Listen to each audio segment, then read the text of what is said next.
ఎప్పుడు అల్లకల్లోలంగా ఉండే జమ్మూ కాశ్మీర్లో నార్మల్ పరిస్థితులు రావడం అనేది ఖచ్చితంగా టెర్రరిస్టులకి నచ్చదు. వాళ్ళకి కావాల్సింది నార్మల్ పరిస్థితులు, ప్రజలు ప్రశాంతంగా బతకడం కాదు. జమ్మూ కాశ్మీర్ ప్రశాంతంగా ఉండడం అనేది పాకిస్తాన్కి అస్సలు నచ్చదు. అందుకే ఈ దాడికి సరిగ్గా 5 రోజులు, 5 రోజుల ముందు పాకిస్తాన్ ఆర్మీ చీఫ్ అసీం మునీర్ కశ్మీర్ మీద పాకిస్తాన్కు ఎప్పటికీ ఆశ చావదు, మాకు కశ్మీర్ అనేది మా జీవనాడి, ఏ శక్తి కశ్మీర్ను మా నుంచి వేరు చేయలేదు అని చెప్పి ఇలా ప్రకటించాడు.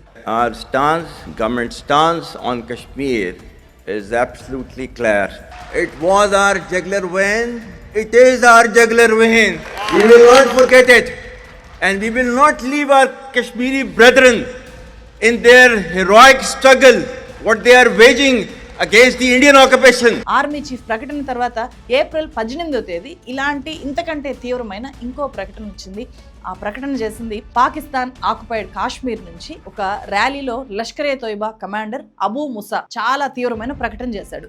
ఆయన ఏమన్నాడు తెలుసా? इंशाअल्लाह गोलियों की पुछार से हम तुम्हारी गर्दनों को भी काटेंगे और शहादा की कुर्बानियों की लाज रखेंगे. ఈ 2 ఉద్రేక ప్రసంగాలు చాలు ఉగ్రవాదులు కశ్మీర్లో మళ్ళీ దాడులు చేస్తారు అని చెప్పి మన కేంద్ర ఇంటెలిజెన్స్ కానీ మన సెక్యూరిటీ ఫోర్సెస్ కానీ అర్థం చేసుకుని అలర్ట్ అవ్వడానికి. కానీ అలా జరగలేదు. పాకిస్తాన్ ఆర్మీ చీఫ్ అలాంటి కామెంట్స్ చేసినప్పుడే కేంద్రం అలర్ట్ అయి ఉంటే ఇప్పుడు ఇంత ఘోరం జరిగేది కాదు అని చెప్పి చాలా మంది రిటైర్ ఆర్మీ అధికారులు ఇప్పుడు బాహాటంగా చెప్తున్నారు, పోస్టులు చేస్తున్నారు. I fought in Kishtwar. We had that area totally under control.